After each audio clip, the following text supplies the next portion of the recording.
પોતાની મોટી કોઠીમાં તેઓ તેમનો એક રૂમ બનાવવાનું ભૂલી જાય છે. જેઓ માતા પિતાનો સોદો પણ કરાવે છે. વૃદ્ધાશ્રમમાં મા બાપને એ જ લોકો મોકલે છે જેઓ પથ્થરને પણ ભગવાન કહે છે. નમસ્કાર પ્રિય સાથીઓ, જ્ઞાન વિચાર કહાની ચેનલમાં તમારું સ્વાગત છે. પ્રિય સાથીઓ, આજની આ વાર્તા છે વૃદ્ધાવસ્થાની સચ્ચાઈ. એ સચ્ચાઈ જેને દરેક માણસે એકને એક દિવસ સહન કરવી જ પડે છે. પણ દુઃખની વાત એ છે કે આજની પેઢી પોતાના વૃદ્ધ મા બાપનો સહારો બનવાને બદલે તેમને બોજ સમજવા લાગી છે.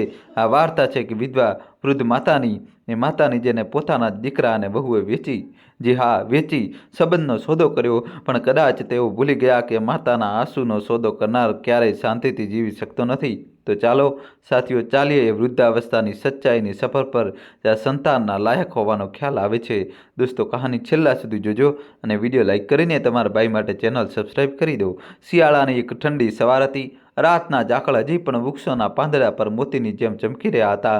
આંગણામાં તુલસીના કુંડા પાસે આછો આછો તડકો ઉતરી આવ્યો હતો, પણ એ તડકામાં પણ ઠંડક બાકી હતી. હવામાં એટલી બધી ભેજ હતી કે શ્વાસ લેતા જ જાણે અંદર સુધી ઠંડક મહેસૂસ થવા લાગતી હતી.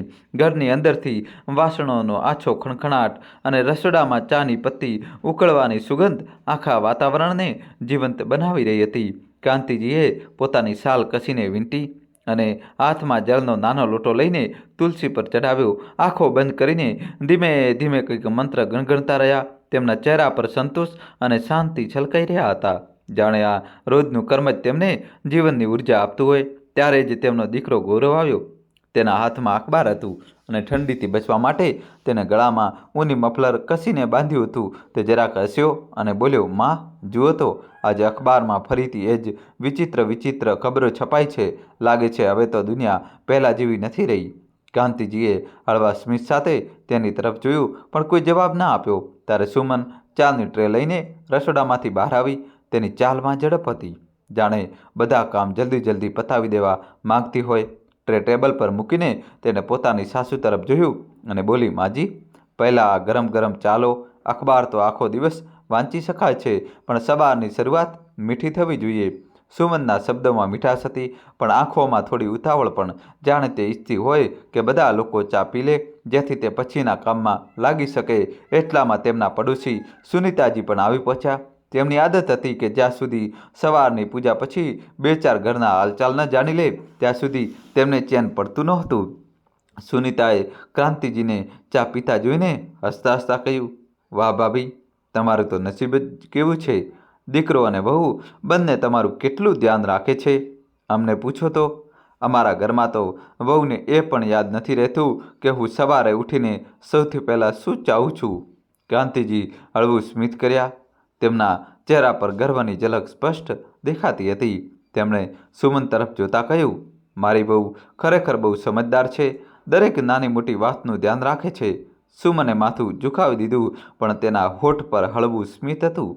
તે કંઈ પણ બોલ્યા વિના પાછી રસોડા તરફ ચાલી ગઈ. તે સવારનો નજારો એટલો સહજ અને સુખદ લાગતો હતો કે કોઈ પણ કહી દેત કે આ ઘર એક આદર્શ ઘર છે, જ્યાં મા, દીકરો અને વહુ બધા પરસ્પર પ્રેમ અને સન્માનથી રહે છે.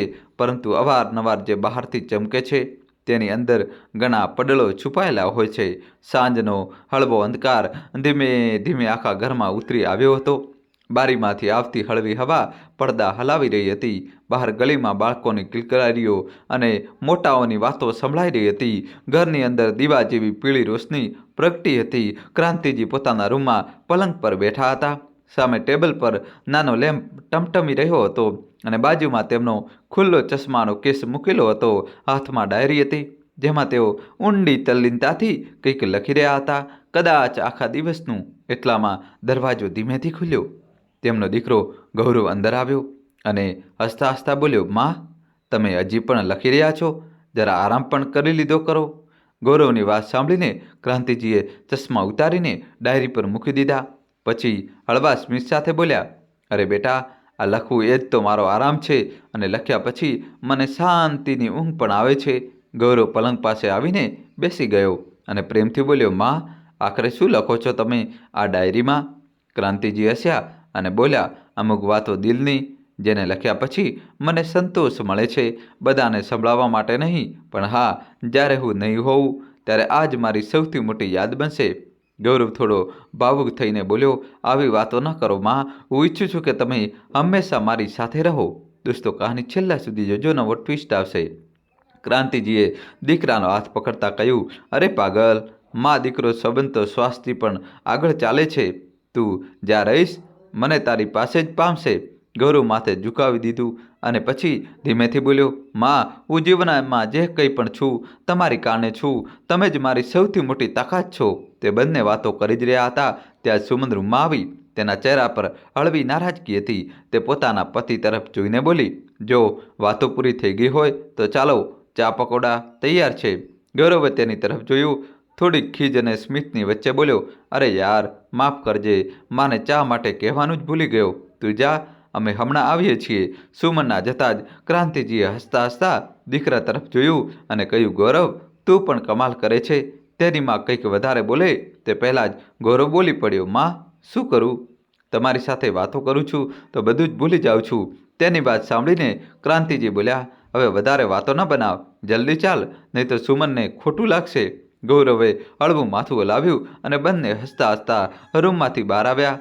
ડ્રોઈંગ રૂમમાં પહોંચતા જ ક્રાંતિજીએ સોફા પર બેસતા ચા સાથે એક ગરમા ગરમ પકોડું લીધું અને હસતા હસતા કહ્યું, વહુ, ખરેખર પકોડા તો બહુ સરસ બન્યા છે. દિલ ખુશ થઈ ગયું. ગૌરવ પણ હસ્યો અને મા તરફ જોતા બોલ્યો, હા માં, ખરેખર આજે તો એનો સ્વાદ કંઈક અલગ જ છે. સુમન હળવા હાસ્ય સાથે બોલી, બસ બસ, હવે વધારે વખાણ ન કરો, અને આમ પણ તમે બંને ખુશ રહો એ જ મારા માટે સૌથી મોટી ખુશીની વાત છે. રાતના 9 વાગ્યા. જમ્યા પછી સુમન રસોડાની સફાઈ કરીને વાસણો ભેગા કરી રહી હતી અને ક્રાંતિજી ડ્રોઈંગ રૂમમાં ટીવી પર ન્યૂઝ જોઈ રહ્યા હતા. ત્યારે જ ગૌરવ માની પાસે આવીને સોફા પર બેસી ગયો અને બોલ્યો, માં, દર વખતે ન્યૂઝ જ કેમ જુઓ છો? એટલી સરસ સિરિયલ પણ આવે છે. ક્રાંતિજી હળવા સ્મિત સાથે બોલ્યા, સિરિયલમાં આખરે શું પડ્યું છે? એ જ ઝઘડા, લડાઈઓ. અસલી દુનિયાના સમાચાર જોવા વધારે સારા લાગે છે. આમ પણ કોઈ પણ સ્ત્રીએ બહારના હાલતથી બેખબર ન રહેવું જોઈએ. સુમન પણ ત્યાં આવીને બેસી ગઈ અને બોલી, માજી, તમારા જેવી સમજદાર અને પોઝિટિવ વિચારવાળી માં દરેકને ક્યાં મળે છે? તમે આ ઘરને જ નહીં, અમને પણ સંભાળી લીધા છે. ક્રાંતિજીની આંખોમાં ચમક આવી ગઈ. દીકરી, તારા જેવી સંસ્કારી વહુનો સાથ મળવો એ મારી સૌથી મોટી ખુશનસીબી છે. ત્યારે જ ગૌરવે માના ખભા પર હાથ મૂકીને કહ્યું, માં, તમે જિંદગીભર અમારા માટે કર્યું, હવે અમારી વારી છે કે અમે તમારું દરેક સપનું પૂરું કરીએ. ક્રાંતિજી હસ્યા. તેમના દિલમાં આ જ વાત ગુંજી રહી હતી કે મારો દીકરો અને વહુ ખરેખર મને આટલો પ્રેમ કરે છે. ભગવાને મને આટલો સારો દીકરો અને વહુ આપ્યા છે. તે રાતે ત્રણેય સાથે બેસીને મોડે સુધી હસતા મજાક કરતા રહ્યા. દોસ્તો કહાની છેલ્લા સુધી જોજો, નવો ટ્વિસ્ટ આવશે. ચેનલ સબસ્ક્રાઈબ કરી દો. સાથીઓ, શું ખરેખર આ પરિવાર એટલો જ સુખી છે જેટલો બહારથી દેખાય છે, કે પછી આ સ્મિત પાછળ કોઈ અનકહી કહાની છુપાયેલી છે? રાતના 11 વાગી ચૂક્યા હતા. આખું ઘર સુમસામ હતું. કાંતિજી પોતાના રૂમમાં હતા. હળવી પીળી લાઇટ રૂમની દિવાલો પર ઝાંખા પડછાયા બનાવી રહી હતી. સુમન પથારી પર બેસીને કપડાની ગડી કરી રહી હતી, જ્યારે ગૌરવ મોબાઈલ સ્ક્રીન પર આંગળીઓ ફેરવી રહ્યો હતો. અચાનક સુમને ધીમા અવાજમાં કહ્યું, ગૌરવ, તને નથી લાગતું કે હવે સમય આવી ગયો છે? ગૌરવે મોબાઈલ નીચે મૂક્યો. તેની આંખોમાં ખચકાટ અને સવાલ બંને હતા. થોડીવાર ચૂપ રહ્યા પછી તે બોલ્યો, સુમન, તું હંમેશા આટલી ઉતાવળ કેમ કરે છે? માની વાત છે, સહેલું નથી. સુમને હોઠ દબાવ્યા. પછી થોડા કડવાશ ભર્યા સ્વરમાં બોલી, સહેલું ક્યારેય કંઈ નથી હોતું, પણ જો અત્યારે નહીં વિચાર્યું તો પછી પસ્તાવવું પડશે. વિચાર, આપણું ભવિષ્ય, આપણી જિંદગી. ગૌરવે ઊંડો શ્વાસ લીધો. તેનો ચહેરો મૂંઝવણથી ભરેલો હતો. જો હું માને તકલીફ નથી આપવા માંગતો, બસ ઈચ્છું છું કે બધું યોગ્ય રીતે થઈ જાય. સુમને તેની તરફ ઝૂકતા તેના હાથ પર હાથ મૂક્યો. તેનો અવાજ ગણગણાટ જેવો હતો. ગૌરવ, ક્યારેક ક્યારેક સચ્ચાઈ પર ભાવનાઓનો પડદો નાખવો પડે છે. જો આપણે ફક્ત માના વિશ્વાસ અને સ્નેહમાં બંધાયેલા રહીશું તો આપણું ભવિષ્ય કેવી રીતે સંભાળીશું? ગૌરવ ચૂપ રહ્યો. તેની આંખોમાં ટકરાવ સ્પષ્ટ દેખાતો હતો. એક તરફ માનો અતૂટ વિશ્વાસ, બીજી તરફ પત્નીની વાતોનું દબાણ. તે જ પળે અચાનક બહારથી ઝણકારનો અવાજ આવ્યો. બંને એકદમ ચોંકીને શાંત થઈ ગયા. સુમનનો ચહેરો પીળો પડી ગયો. ક્યાંક માએ સાંભળી તો નથી લીધું? ગૌરવ ઝડપથી ઊભો થયો અને દરવાજો ખોલ્યો. બહાર અંધારું હતું. બારી પર મૂકેલી પ્લેટ હવાના કારણે પડી ગઈ હતી અને તે ફર્શ પર હતી. આ જોઈને તેણે રાહતનો શ્વાસ લીધો અને દરવાજો બંધ કરી દીધો. કંઈ નહોતું. ચાલ, હવે સૂઈ જા. બંને પથારી પર સૂઈ ગયા, પણ ઊંઘ ક્યાંય આસપાસ નહોતી. રૂમની ખામોશીમાં ફક્ત હવાની સરસરાટ હતી અને તેમના દિલની બેચેની. સવારના બરાબર 7 વાગ્યા હતા. ઘરમાં હજી શાંતિ હતી. બસ રસોડામાંથી ચાની હળવી ખુશ્બુ આવી રહી હતી. અચાનક દરવાજાની ઘંટડી વાગી. ક્રાંતિજીની ઊંઘ ખુલી અને તેમણે વિચાર્યું, આટલી સવારે કોણ આવ્યું હશે? રૂમમાંથી નીકળતા તેમણે દીકરાને અવાજ દીધો, ગૌરવ, દરવાજાની ઘંટડી વાગી રહી છે. પોતાની માનો અવાજ સાંભળતા જ ગૌરવે તરત ઉઠીને કહ્યું, માં, હું જોઉં છું. તે દરવાજા સુધી પહોંચ્યો અને જેવો ખોલ્યો, સામે પડોશના રેવતી કાકી ઊભા હતા. વાળ વિખરાયેલા, ચહેરો આંસુઓથી ભરેલો અને હાથ ધ્રુજી રહ્યા હતા. તેમને જોઈને ગૌરવ ગભરાઈ ગયો અને બોલ્યો, કાકી, તમે આટલી સવારે? શું થયું? રેવતી કાકી ધ્રુસકે રડી પડ્યા. બેટા, મારા પોતાના દીકરા વહુએ જ મને ઘરમાંથી કાઢી મૂકી. હવે હું ક્યાં જાઉં? આટલું સાંભળતા જ ક્રાંતિજી પણ દરવાજા સુધી આવી ગયા. તેમની આંખોમાં હેરાની અને દર્દ હતું. હે ભગવાન! રેવતીબહેન, આ શું કહી રહ્યા છો? પોતાના જ બાળકોએ? રેવતી કાકી ત્યાં જ ઉંબરા પર બેસી ગયા. હા ક્રાંતિ, જે દીકરાને મેં પાળ્યો, જે વહુને દીકરી સમજી, એ જ આજે કહી રહ્યા છે કે આ ઘર હવે ફક્ત એમનું છે. મારા માટે તેમાં જગ્યા નથી. આ સાંભળીને ઘરમાં સન્નાટો છવાઈ ગયો. ગૌરવે તરત તેમને સહારો આપીને અંદર બેસાડ્યા. ક્રાંતિજીનું દિલ કંપી ઉઠ્યું. તેમની આંખોમાં ચિંતા અને હેરાની બંને હતી. પછી ધીમેથી પાસે બેસતા તે બોલ્યા, રેવતીબહેન, તારા દીકરા અને વહુ તો બહુ સારા હતા. તારું આટલું ધ્યાન રાખતા હતા. પછી અચાનક એવું શું થઈ ગયું? ક્રાંતિજીની વાત સાંભળીને રેવતી કાકી રડતા રડતા બોલ્યા, ક્રાંતિ, જ્યાં સુધી નરેશજી તેમના પતિ હતા, બધું બરાબર હતું. દીકરો હર વખત કહેતો, માં, તમે અમારા માટે લક્ષ્મી છો. તમારા વિના ઘર સૂનું છે. વહુ પણ પગમાં તેલ લગાવતી, ખાવાનું પૂછતી. મને લાગતું હતું કે તે મારી વહુ નહીં, મારી દીકરી છે. થોડીક પળ માટે રેવતી કાકીનો અવાજ રૂંધાઈ ગયો. તેમણે આંસુ લૂછ્યા અને ભરાયેલા અવાજમાં આગળ બોલ્યા, પણ જેવો મારા પતિ મને એકલા છોડીને ચાલ્યા ગયા, દીકરો બદલાઈ ગયો. વહુએ કહેવાનું શરૂ કર્યું, હવે આ ઘર મારું છે. મારી મરજીથી જીવવું છે. મારી મરજીથી જીવવું છે. અને મારો દીકરો ચૂપ રહ્યો અને વહુની હામાં હા મિલાવવા લાગ્યો. ક્રાંતિજીને ગઈકાલે રાત્રે તો બંને સ્પષ્ટ કહી દીધું, હવે તમે ક્યાંક બીજે જઈને રહો. અમારે અમારા ઢંગથી જીવવું છે. આ સાંભળતા જ ક્રાંતિજીનું દિલ બેસી ગયું. તેમનો ગળગળો થઈ ગયો અવાજ, હે ભગવાન! સંતાન આટલા નિર્દયી કેવી રીતે હોઈ શકે? ગૌરવ આગળ વધ્યો અને રેવતી કાકીનો ખભો પકડીને બોલ્યો, કાકી, તમે એકલા નથી. જ્યાં સુધી અમે છીએ, તમને કોઈ વસ્તુની કમી નહીં થવા દઈએ. ગૌરવનું આટલું કહેતા જ સુમન ચૂપચાપ તેની તરફ જોવા લાગી. સુમનની આંખોમાં જાણે કોઈ અનકહ્યો સવાલ હતો. શું ખરેખર તું તેમને આપણા ઘરમાં રાખવાનું વિચારી રહ્યો છે? તેની ખામોશીમાં છુપાયેલા ભાવને ગૌરવે મહેસૂસ કર્યો, પણ અનસુનો કરી દીધો. તેણે કાકીને પાણીનો ગ્લાસ આપ્યો અને કહ્યું, બધું ઠીક થઈ જશે. રૂમનો માહોલ ભારે થઈ ગયો હતો. રેવતી કાકીની સિસકીઓ, ક્રાંતિજીની ભીની આંખો અને સુમનનું ચૂપ રહીને ત્રાસી નજરોથી જોવું, બધું મળીને જાણે એક ન કહી શકાય તેવો બોજ બની રહ્યું હતું. ક્રાંતિજીએ દીકરાની તરફ જોયું. તેમના ચહેરા પર હળવી રાહત ઝલકી. પછી રેવતી કાકીનો હાથ પકડીને બોલી, રેવતી, તું જ્યાં સુધી ઈચ્છે હજી મારી સાથે રહી શકે છે. રેવતી કાકીએ માથું હલાવતા કહ્યું, નહીં ક્રાંતિ, હું અહીં તારા પર બોજ બનવા નથી માગતી. હવે હું મારા ગામ જતી રહીશ. ત્યાં જ મારા બાકીના દિવસો પસાર કરીશ. આટલું કહીને તે ધ્રુસકે રડી પડી અને ક્રાંતિજીને ગળે લગાવી. સુમન ચૂપચાપ તેમને જોઈ રહી હતી. તેના ચહેરા પર સહાનુભૂતિ તો હતી, પણ આંખોની ઊંડાઈમાં કંઈક એવું પણ હતું જે કોઈને જોઈ શક્યું. થોડીવાર પછી પોતાને સંભાળતા રેવતી કાકી બોલી, ક્રાંતિ, આજે મારો દર્દ જોઈને તને રડવું આવી રહ્યું છે, પણ બસ એટલું યાદ રાખજે, દીકરો ભલે ગમે તેટલો વહાલો લાગે, આંખ મીચીને તેના પર ભરોસો ક્યારેય ન કરવો, કારણ કે સમય આવે દીકરો પણ બદલાઈ શકે છે. રેવતીજીની વાતો સાંભળી ક્રાંતિજી અટકી ગયા. તેમની આંખો ભરાઈ આવી, પણ હોઠો પર ધીમું સ્મિત લાવીને તે બોલી, નહીં બહેન, મારો ગૌરવ એવો નથી. તે તો મારા શ્વાસની જેમ છે. જ્યાં સુધી હું જીવતી છું તે મારી સાથે રહેશે. દોસ્તો, કહાની છેલ્લા સુધી જોજો. નવો ટ્વિસ્ટ આવશે. વિડીયો લાઇક કરીને ચેનલ સબસ્ક્રાઈબ કરી દો. રેવતી કાકીએ ઊંડો શ્વાસ લીધો. એમણે ક્રાંતિજીની તરફ જોયું, જાણે કંઈક કહેવા માગતા હોય પણ કહી ન શક્યા. પછી ધીમે ધીમે ઊભા થયા અને દરવાજા તરફ વધી ગયા. ગૌરવ તેમને મૂકવા બહાર સુધી ગયો. ક્રાંતિજી દરવાજાની ચોખટ પર ઊભી રહી. તેમની આંખો તરસતી રહી અને દિલ ધ્રુજી રહ્યું હતું. રેવતી કાકીના ચાલ્યા ગયા પછી ઘરમાં સન્નાટો છવાઈ ગયો. ક્રાંતિજી બારી પાસે બેઠી હતી. બહાર ઝાડ પર બેઠેલી ચકલીઓને કલરવ સંભળાઈ રહ્યો હતો. રૂમની ખામોશીમાં ક્રાંતિજીને વારંવાર એ જ શબ્દો યાદ આવી રહ્યા હતા. પોતાના સંતાન પર આંખ મીચીને ભરોસો ન કરવો. સમય બદલાતા વાર નથી લાગતી. આ વાક્ય કોઈ તીરની જેમ તેમના દિલમાં ખૂંચતા રહ્યા. ક્રાંતિજીના દિલમાં હળવો ડર સમાઈ ગયો. જો ક્યારેક મારી સાથે પણ આવું થયું તો તેમની આંખો ભીની થઈ ગઈ. પણ બીજા જ પળે તેમણે માથું હલાવતા પોતાને સંભાળ્યા. નહીં, હું કેવી મૂર્ખામી ભરી વાતો વિચારી રહ્યો છું. મારો ગૌરવ તો હંમેશા મારી ગોદમાં માથું રાખીને બાળપણની જેમ વાતો કરે છે. અને સુમન, તે તો મને માં કહીને ગળે લગાવે છે. મારી નાની નાની પસંદગીનું ધ્યાન રાખે છે. નહીં, મારો દીકરો અને વહુ આવું ક્યારેય ન કરી શકે.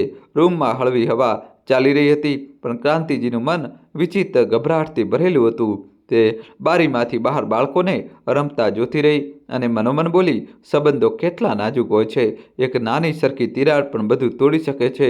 પછી તેમણે ઊંડો શ્વાસ લીધો. તેમની આંખો ભીની હતી, પણ ઓઠો પર હળવું સ્મિત આવી ગયું, જાણે પોતાને જ સમજાવી રહી હોય. રાત ઊંડી અને શાંત હતી. ઘરમાં ચારેય તરફ સન્નાટો પથરાયેલો હતો. બસ ઘડિયાળની ટીક ટીક અને ક્યારેક બહારથી આવતા કૂતરાઓના ભસવાનો અવાજ સંભળાઈ રહ્યો હતો. ક્રાંતિજી પોતાના રૂમમાં ચેનની ઊંઘ સૂઈ રહી હતી અને ડ્રોઈંગ રૂમની લાઇટો બંધ થઈ ચૂકી હતી. ગૌરવ પલંગ પર સૂતો હતો, પણ આંખો મીચવા છતાં ઊંઘ તેની પાંપડો સુધી પહોંચી રહી ન હતી. તેના દિમાગમાં સુમનની વાતો વારંવાર ગુંજી રહી હતી. આપણે આપણું ભવિષ્ય જોવાનું છે. માં હંમેશા સાથે રહી તો આપણે આગળ કેવી રીતે વધીશું? અને ત્યાં જ સુમનના ચહેરા પર શાંતિ હતી, જાણે બધું સામાન્ય હોય. તે ધીમેથી બોલી, ગૌરવ, પછી શું વિચાર્યું તે? ગૌરવે પડખું બદલીને તેની તરફ જોયું. તેની આંખોમાં સવાલ અને થાક બંને ઝલકી રહ્યા હતા. તેને સુમનની તરફ જોઈને કહ્યું, શેના વિશે?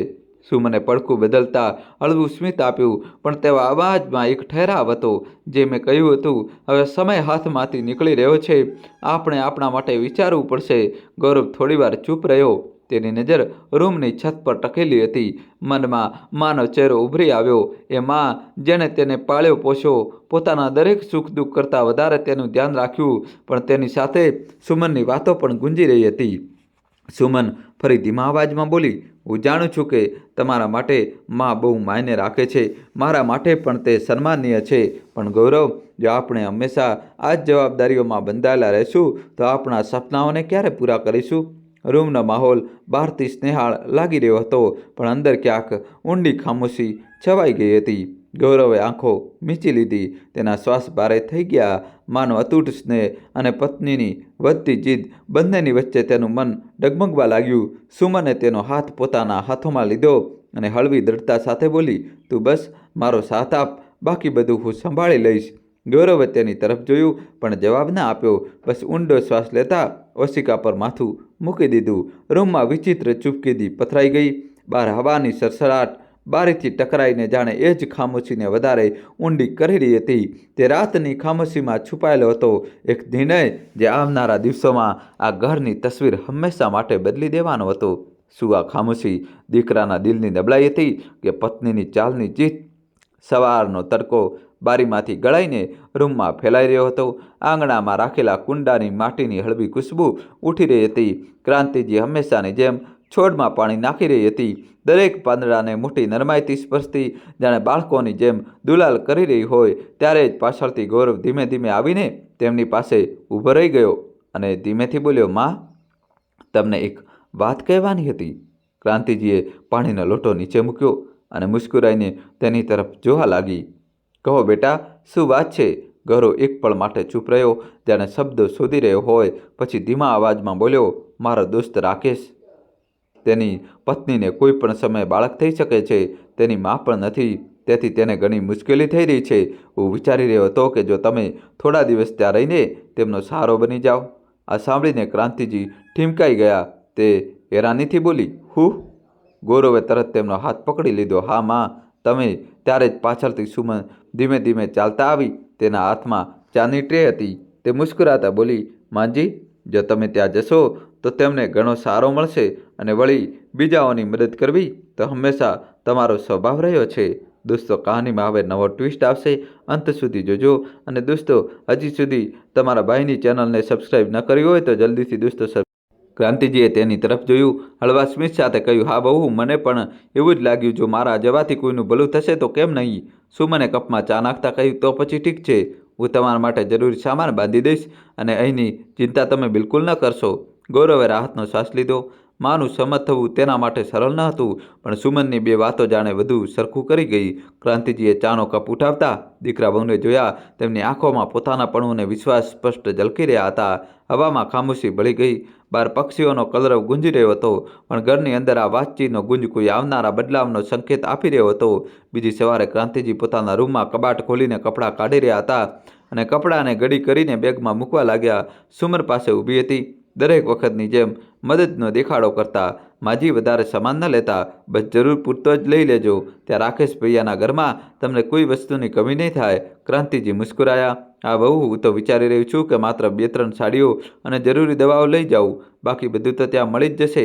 ત્યારે જ ગૌરવ રૂમમાં આવ્યો. મેં રાકેશ સાથે વાત કરી લીધી છે, તે બહુ ખુશ છે કે તમે ત્યાં જઈ રહ્યા છો. કહી રહ્યો હતો કે તમારી હાજરીથી તેની પત્નીને મોટી તાકાત મળશે. ક્રાંતિજીએ આશીર્વાદ ભરેલા હાથ દીકરાના માથા પર મૂક્યા. ઈશ્વર તને હંમેશા સુખી રાખે બેટા. સારું કર્યું કે કોઈની મદદ કરવાનું વિચારી શક્યો. બપોર થતાં થતાં ઘર સામાન બાંધવાની હલચલથી ગુંજી રહ્યું હતું. પડોશી આવીને પૂછવા લાગી, અરે બહેન, ક્યાંની તૈયારી કરો છો?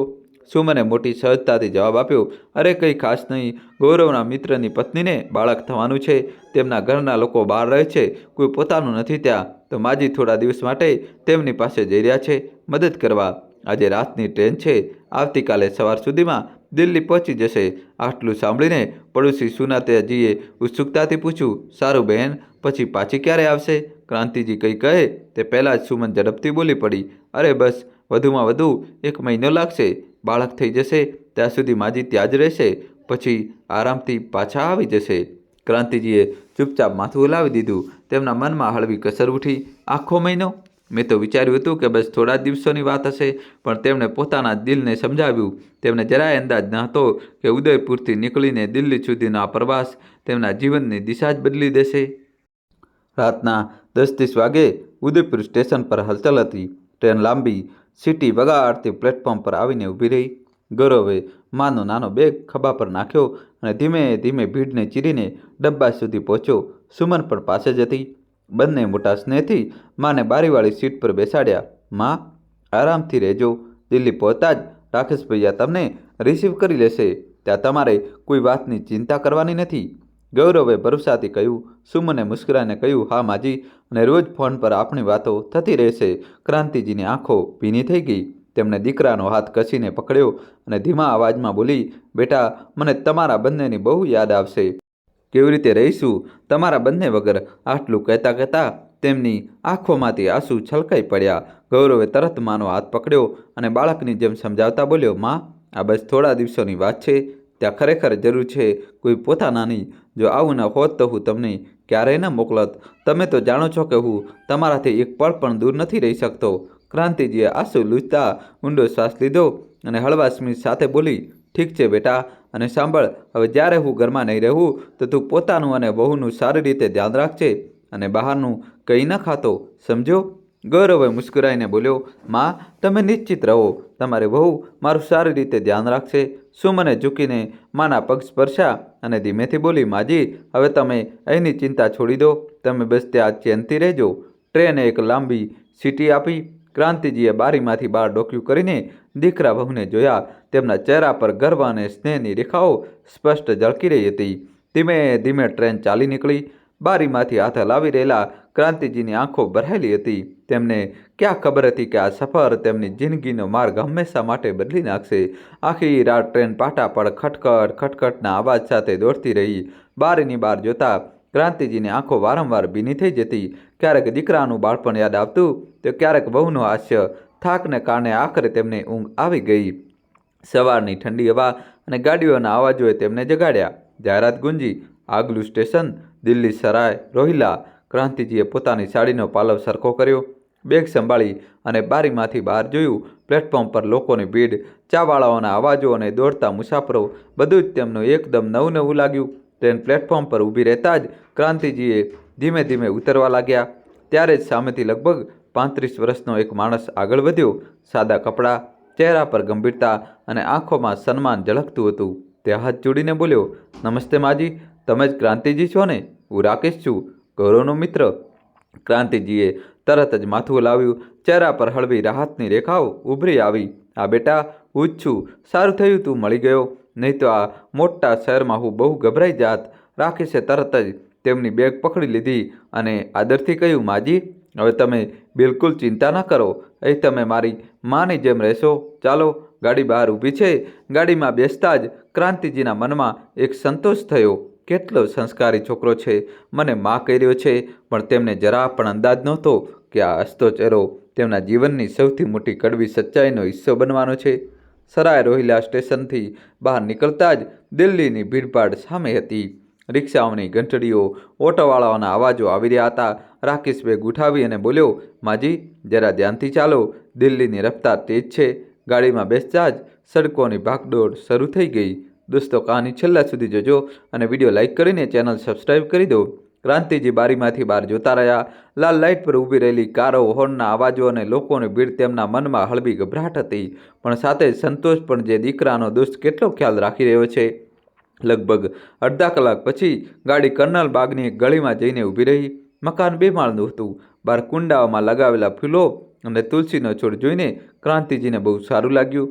રાકેશે જેવો દરવાજાની ઘંટડી વગાડી, અંદરથી એક સ્ત્રી બહાર આવી. ઉંમર લગભગ 30 થી 31 વર્ષ. સાધારણ સલવાર કુર્તામાં, ચહેરા પર હળવો થાક પણ આંખોમાં ગરમજોશી.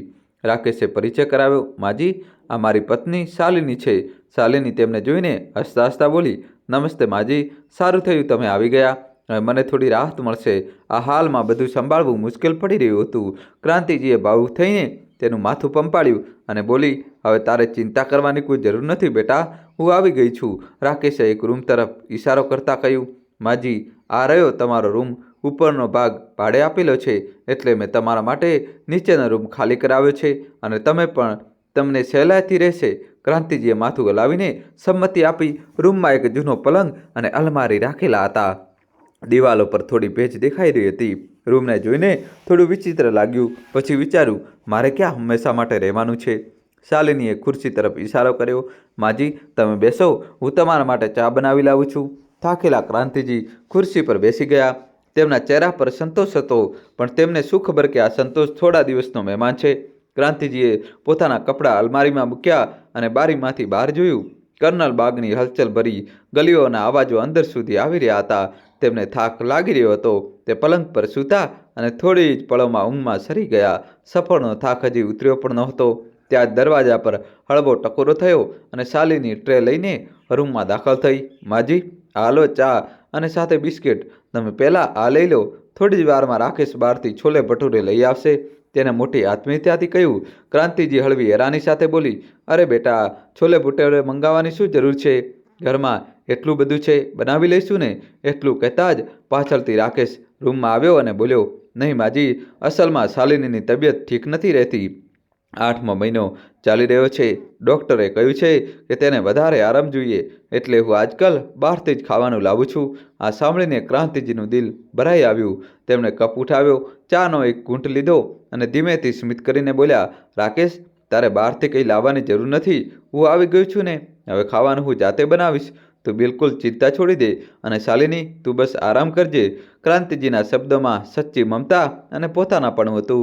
રાકેશે હળવી નજર શાલિની પર નાખી, જેમ કે કંઈ પણ કયા વગર કહી રહ્યા હોય, જોયું, મારું કાવતરું કેટલું કામ આવ્યું. શાલિનીએ પણ હળવું સ્મિત આપીને જવાબ આપ્યો, પણ તે સ્મિત પાછળ છુપાયેલા અર્થ ક્રાંતિજી વાંચી શક્યા નહીં. અહીં સુમનની ખુશીનો તો જાણે ઠેકાણું જ નહોતો. આંખોમાં ચમક અને ચહેરા પર પોળું સ્મિત લઈને તે ગૌરવને બોલી, ગૌરવ, સાચે જ મેં વિચાર્યું પણ નહોતું કે આ બધું આટલી સરળતાથી થઈ જશે. હવે જુઓ, માનો એ રૂમ ભાડે આપી દઈશું તો આપણને કેટલો ફાયદો થશે. જરા વિચારો, દર મહિને કેટલું સારું ભાડું મળશે અને હવે આપણે કોઈની ટોકટોકી પણ નહીં સહન કરવી પડે. તેની વાતો સાંભળીને ગૌરવ ગહન વિચારમાં ડૂબી ગયો. મનની અંદર એ જ અવાજ ઉઠી રહ્યો હતો, શું મેં સાચે જ ઠીક કર્યું? તેના ચહેરા પર ઉભરતી ખચકાટ સુમનથી છુપી ન રહી, પણ તે તરત જ પોતાની મીઠી મીઠી વાતોથી તેને ઘેરવા લાગી. હવે એટલું ન વિચાર, જો આપણે પણ તો આપણી જિંદગી સુધારવી છે, સપના પૂરા કરવા છે, અને તેમ પણ માં ત્યાંથી આરામથી છે, અને હવે તો આપણે જ્યારે મન થાય ત્યારે પોતાના દોસ્તને બોલાવીને પાર્ટી કરી શકીએ છીએ. ગૌરવ, માના ત્યાં જવાથી બધું સારું જ સારું થઈ રહ્યું છે. સુમનની મીઠો લહેજો અને સપનાની વાતો ગૌરવના દિલના અવાજને ધીમે ધીમે દબાવવા લાગી. તેની આંખોનો અપરાધ ભાવ સુમનની વાતોથી ઢંકાઈ ગયો અને ઓઠો પર એક હળવું સ્મિત આવી ગયું. પછી તે કંઈક વિચારતો બોલ્યો, તો એક કામ કરજે, કાલે થોડા પૈસા બેંકમાંથી કાઢીને લઈ આવજે. બહુ દિવસથી ખુલીને આનંદ નથી લીધો. ગૌરવ અને સુમન પોતાની જિંદગીની મોજ માણી રહ્યા હતા, અને ત્યાં બીજી તરફ તેમની માતા ક્રાંતિજી રાકેશના ઘરમાં નોકરાણીની જેમ કામમાં લાગેલા હતા. બીજા દિવસે સવારે 9 વાગે તવા પર ગરમા ગરમ પરાઠા પણ બનાવી રહ્યા હતા, અને શાલિની હજી પણ પલંગ પર સૂતી હતી. રસોઈમાંથી પરાઠાની ખુશ્બુ આખા ઘરમાં ફેલાઈ ગઈ. એટલામાં રાકેશ અંદર આવ્યો અને હસીને શાલિનીને બોલ્યો, જોયું, મેં કહ્યું હતું ને, જો તે આવી જશે તો તારે કંઈ પણ કરવાની જરૂર નહીં પડે. હવે તારે કોઈ વસ્તુની ચિંતા કરવાની જરૂર નથી. શાલિનીએ પડખું ભરતા ધીમા સ્વરે કહ્યું, સાચે જ, તમે બિલકુલ ઠીક કહી રહ્યા હતા. હવે તો લાગી રહ્યું છે કે ઘરમાં નવો જીવ આવ્યો છે. ડૉક્ટર પણ કહી રહ્યા હતા કે મને આરામની જરૂર છે, નહીં તો ખબર નહીં કેવી રીતે સંભાળતી. રાકેશે ધીમેથી તેની તરફ ઝૂકીને ધીમા અવાજે કહ્યું, આજ તો ખેલ હતો, હવે બધું આપમેળે થઈ જશે. થોડીવાર ઊભા રહીને રાકેશ બોલ્યો, શાલિની, ચાલ નીચે જઈએ, નાસ્તો કરી લઈએ, મારે નીકળવાનું પણ છે. બંને જેવું નીચે આવ્યા કે તરત જ ક્રાંતિજી રસોઈમાંથી જે ટ્રે લઈને બહાર આવ્યા, તેમાં પરાઠા, અથાણું અને ગરમમાં ગરમ ચા રાખેલા હતા. ટેબલ પર મૂકતા બોલ્યા, આવો બેટા રાકેશ, ગરમા ગરમ ખાઈ લો. અને શાલિની બેટી, તું પણ જોતો જરા મીઠું મરચું ઠીક છે કે નહીં. પરાઠાનો એક કોળિયો મોંમાં લેતા જ શાલિની હસીને બોલી, માજી, તમે તો કમાલ કરી દીધું. આટલા દિવસો પછી ઘરમાં આટલી સ્વાદ આવ્યો છે. નહીં તો મારી તબિયતના કારણે હું તો ઠેકતી રસોઈમાં પણ જઈ નહોતી શકતી. રાકેશ પણ માથું લાવતા કહ્યું, સાચું કહ્યું માજી, તમે આવી ગયા તો અમને સંતોષ મળી ગયો. હવે લાગે છે કે ઘરમાં કોઈ પોતાનું છે જે બધી વસ્તુઓ સંભાળી લેશે. ક્રાંતિજીના ચહેરા પર સંતોષની ચમક હતી. તેમને લાગ્યું કેટલા પ્રેમથી બોલે છે. આ બંને મારી સાથે બિલકુલ મારા દીકરા વહુની જેમ છે. પણ હજી તે સચ્ચાઈથી અજાણ હતા. થોડા દિવસ આ રીતે વીતી ગયા. સવારમાં ક્રાંતિજી રસોઈ સંભાળી લેતા, દિવસમાં શાલિનીને ફળ કાપીને આપતા, અને રાત્રે રાકેશ માટે ગરમા ગરમ ખાવાનું પીરસતા. શાલિની દર વખતે મીઠા બોલ બોલતી, માજી, તમે છો તો મને કોઈ વસ્તુની ચિંતા જ નથી રહેતી. અને રાકેશ પણ હંમેશા તેમનો આદર કરતો. ક્રાંતિજીને એવું જ લાગતું કે તેમણે સાચો નિર્ણય લીધો, પણ તેમને ક્યાં ખબર હતી કે રાકેશ અને શાલિનીના પ્રેમ અને મીઠા બોલ પાછળ કંઈક બીજું જ હતું. બપોરનો સમય હતો. રસોઈમાંથી મસાલાની ખુશ્બુ આખા ઘરમાં ફેલાઈ રહી હતી. ક્રાંતિજી ચૂપચાપ લોટ ગૂંથી રહ્યા હતા. ત્યારે જ ડ્રોઈંગ રૂમમાં રાકેશ અને શાલિનીની ધીમી ધીમી વાતો કાનોમાં પડી. એટલામાં રાકેશનો ફોન વાગ્યો. તેને ઝટ દઈને કોલ રિસીવ કર્યો અને હસીને બોલ્યો, હા ગૌરવ, બધું ઠીક છે. તમારી માં હજી રસોઈમાં ખાવાનું બનાવી રહી છે. જો ઈચ્છા હોય તો વાત કરાવી દઉં. શાલિનીએ રાકેશની તરફ જોયું, જેમ કે કહી રહી હોય, શું જરૂર છે. ગૌરવ ઇનકાર કરવાનો જ હતો કે ત્યારે જ રસોઈમાંથી લોટથી સનાયેલા હાથ લૂછતા ક્રાંતિજી દોડી આવ્યા. તેમણે ફોન ઝૂંટવીને હાથમાં લીધો અને ધ્રુજતા અવાજે બોલ્યા, ગૌરવ બેટા, કેવો છે તું, અને સપના કેવી છે. માનો અવાજ સાંભળીને ગૌરવની આંખો થોડી ભરાઈ આવી. પછી તે ધીમેથી બોલ્યો, બધું ઠીક છે માં, તમે કેવા છો. ક્રાંતિજીએ પોતાના આંસુઓને આંખોમાં જ રોકી લીધા. ચહેરા પર બનાવટી સ્મિત લાવતા બોલ્યા, તારી માને શું છે બેટા, હું બિલકુલ સારી છું. હમણાં બટેટાના પરોઠા બનાવી રહી હતી. ક્રાંતિજી કંઈક બીજું કહેવા માંગતા હતા, પણ ત્યારે જ કોલ અચાનક કટ થઈ ગયો. હેલો હેલો, ક્રાંતિજી વારંવાર બોલાવતા રહી ગયા. ત્યારે જ રાકેશે ફોન હાથમાંથી ખેંચી લીધો અને ઠંડા સ્વરે બોલ્યો, માજી, ફોન કટ થઈ ગયો છે, અને આગલી વાર ફોન લેતા પહેલાં હાથ તો ધોઈ લો. આખો ફોન ગંદો કરી દીધો તમે. આ કહીને તે રૂમમાંથી બહાર ચાલ્યો ગયો. શાલિનીએ પરિસ્થિતિ સંભાળવાની કોશિશ કરી. તે ખચકાતા ક્રાંતિજી પાસે આવી અને બોલી, માજી, ખોટું ન લગાડશો. રાકેશ પોતાના ફોનને મને પણ અડવા નથી દેતો. તેની આદત જ એવી છે. તેની તરફથી હું તમારી માફી માંગુ છું. ક્રાંતિજીએ ફીકું સ્મિત સાથે માથું હલાવ્યું. નહીં બેટા, એમાં ખોટું લગાડવા જેવું શું છે. હું સમજુ છું, પણ અંદર જ અંદર તેમનું દિલ કોઈ અનકઈ પીડાથી ભરાઈ ગયું. ગૌરવ સાથે આટલી મુશ્કેલીથી વાત થઈ હતી. તે પણ અધૂરી રહી ગઈ. દીકરા સાથે વાત ન થઈ શકવાની તે તડપ અને રાકેશનું આટલી વાત પર ચીડાઈ જવું અંદર જ અંદર ક્રાંતિજીને ખાઈ રહ્યું હતું. દોસ્તો, આની છેલ્લા સુધી જોજો, નવો ટ્વિસ્ટ આવશે અને વિડીયો લાઇક કરીને ચેનલ સબસ્ક્રાઈબ કરી દો. ધીમે ધીમે દિવસો વીતતા ગયા અને હવે તો રોજ નવી નવી વાતો પર રાકેશ અને શાલિની ક્રાંતિજી સાથે એવો વ્યવહાર કરવા લાગ્યા હતા જાણે તે કોઈ નોકરાણી હોય. ક્રાંતિજીને આ વાત બિલકુલ સમજાતી નહોતી કે આખરે કોઈ આવો વ્યવહાર કેવી રીતે કરી શકે, જ્યારે કે તેઓ તો ફક્ત મદદ કરવા માટે આવ્યા હતા. ઘણા દિવસો વીતી ચૂક્યા હતા પણ તેમની ગૌરવ સાથે પણ કોઈ વાત નહોતી થઈ શકી. જ્યારે પણ તેઓ શાલિની કે રાકેશને કહેતા કે મારા દીકરા સાથે વાત કરાવી દો તો તેઓ કોઈને કોઈ બહાનું કરીને ટાળી દેતા. એ સુધી કે તેમને ઘરની બહાર પણ જવા દેવામાં ન આવતા. તે ઘર હવે ઘર ન રહેતા ક્રાંતિજી માટે એક પિંજરું બની ગયું હતું. તે માં માટે જે અજાણતા જ પોતાના દીકરા વહુના કહેવા માત્રથી અહીં આવી હતી, પણ હવે આ જ જગ્યા તેમના માટે એક જેલ બનતી જઈ રહી હતી. શાલિનીની ડિલિવરીને હજી 20 દિવસ બાકી હતા. એક દિવસ જ્યારે તે આરામથી સોફા પર બેસીને ટીવી જોઈ રહી હતી ત્યારે ક્રાંતિજી આવ્યા અને બોલ્યા, શાલિની બેટા, મેં બધા કામ પૂરા કરી દીધા છે અને ખાવાનું પણ બનાવી દીધું છે, તું ખાઈ લેજે. અને હા, આજે હું મારા ઘરે જઈશ અને પછી કાલે જ પાછી આવી જઈશ. આ સાંભળતા જ શાલિની એકદમ ચોંકી ગઈ. તેની આંખો પોળી થઈ ગઈ. તે બોલી, શું? કેમ? ઘરે કેમ જવું છે તમને? ક્રાંતિજીએ ધીમા અને શાંત સ્વરે જવાબ આપ્યો. કેમ જવું છે એટલે? અરે, કેટલાય દિવસ થઈ ગયા છે હું મારા ઘરે નથી ગઈ, ક્યાંક બહાર પણ નથી નીકળી શકી. દીકરાને જોઈશ તો થોડો સંતોષ મળશે. તું ખાવાની ચિંતા ન કર, મેં બધું જોગવાઈ કરી દીધી છે. આ સાંભળીને શાલિની અચાનક ગભરાઈ ગઈ અને મોટા અવાજે બોલી, ના ના, ઘરે ન જઈ શકો તમે. રાકેશ, રાકેશ, તે જોરથી બૂમો પાડી. શાલિનીનો અવાજ સાંભળીને રાકેશ ઉપરના રૂમમાંથી નીકળીને નીચે આવ્યો અને બોલ્યો, અરે શું થયું? કેમ બૂમો પાડી રહી છો? શાલિની બોલી, રાકેશ, માજી ઘરે જવાની વાત કરી રહ્યા છે. રાકેશ તરત જ સીડીઓથી નીચે ઉતરી આવ્યો અને બોલ્યો, માજી, તમે ઘરે ન જઈ શકો. તેની વાત સાંભળીને ક્રાંતિજી એકદમ થંભી ગયા. શું મતલબ છે તારો? હું મારા ઘરે કેમ ન જઈ શકું? રાકેશે તરત જ હસતા હસતા વાતને સંભાળવાનો પ્રયત્ન કર્યો. અરે, મારો મતલબ છે માજી, હજી શાલિનીની ડિલિવરી ડેટ બહુ નજીક છે, પણ કોઈ પણ દિવસે અમારે તેને હોસ્પિટલ લઈ જવી પડી શકે છે. એવામાં જો તમે જતા રહેશો તો અમે કેવી રીતે મેનેજ કરીશું? ક્રાંતિજીએ તરત જવાબ આપ્યો, અરે, હું હમણાં જઈશ તો કાલે આવી જઈશ, બસ એક દિવસની તો વાત છે. રાકેશે ગભરાટ ભરેલા અવાજમાં કહ્યું, માજી, જો શાલિનીએ આજે રાત્રે જ હોસ્પિટલ લઈ જવી પડી તો હું એકલો કેવી રીતે સંભાળીશ? તમારું હોવું બહુ જરૂરી છે, પ્લીઝ રોકાઈ જાઓ ને. ક્રાંતિજી આગળ કંઈ બોલી ન શક્યા. તેઓ ચૂપચાપ નિરાશાથી ભરેલા ચહેરા સાથે પોતાના રૂમ તરફ ચાલ્યા ગયા. ક્રાંતિજીના જતાં જ રાકેશ અને શાલિનીએ રાહતનો શ્વાસ લેતા કહ્યું, આજે તો બચી ગયા, નહીંતર બહુ નુકસાન થઈ જાત. તે દિવસે આખી રાત ક્રાંતિજી ઉદાસ ભરેલા ચહેરા સાથે પોતાના પલંગ પર સૂતા રહ્યા, પણ ઊંઘ તેમની આંખોથી કોસો દૂર હતી. તેમનું મન બહુ વિચલિત થઈ રહ્યું હતું. કેટલાક દિવસો એમ જ વીતી ગયા. ક્રાંતિજીનું મન હવે જરાય લાગી નહોતું રહ્યું. તે પોતાના દીકરા ગૌરવ અને વહુ સુમનને મળવા માટે તલસી રહ્યા હતા. એક દિવસ રાતના 10 વાગ્યા હતા. તેઓ ઉઠ્યા અને શાલિની રાકેશના રૂમ તરફ વધવા લાગ્યા. તેમણે નિશ્ચય કરી લીધો હતો કે આ વખતે તો સ્પષ્ટપણે કહી દેશે કે હું કાલે ઘરે જઈ રહી છું.